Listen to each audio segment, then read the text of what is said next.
Title victorious. Defenders of the Daleks issue 2, the final contribution from Title Comics over this title victorious event. And this issue, I went like, and knowing, reading last issue, the first issue and this issue, I will say this: if you're going to pick up nearly everything, like they announced a Tom Baker audio drama, right? There's a prequel to the Estate Room, this context, right?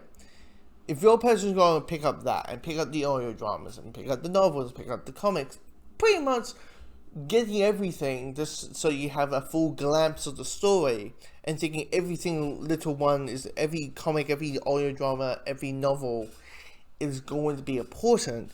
It's not, because what you have with this issue is just, in the last issue, just a fun story. That's all it is.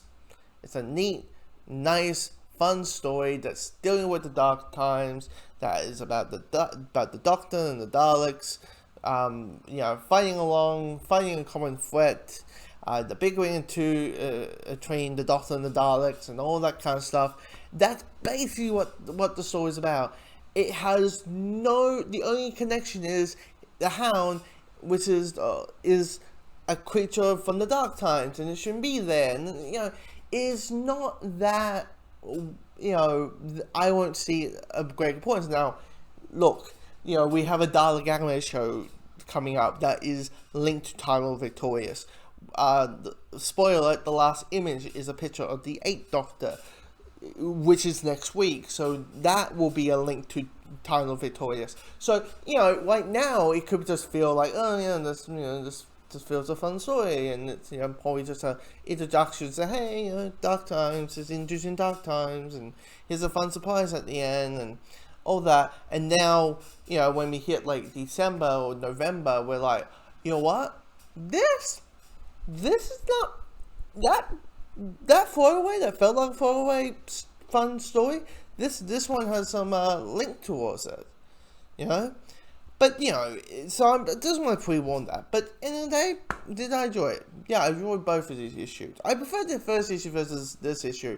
I mean, the Hound ain't that well developed. You know what I mean? They're basically just there screaming a word, which is pain, and calling it a day. It's not that well planned out. It's not that well put together. And they're trying to use the Doctor to explain the whole situation around them. And it doesn't really work. It's just that whole situation where they need to be, it's like, Doctor, you're explaining why I should care, but I don't care because they're not really, not having an emotional attachment towards them just because, they're not, but they're just saying one word. Or, dying is pain, And you're like, okay.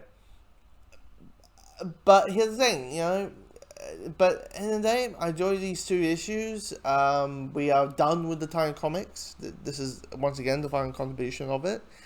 And it's really, like, don't get fooled by the end, by the cover of the Doctor, and the Daleks kind of doing the big charge, and there's a big Dalek. Maybe there's a spoiler for Whofx and Glass, all we know. But yeah, it's a good story.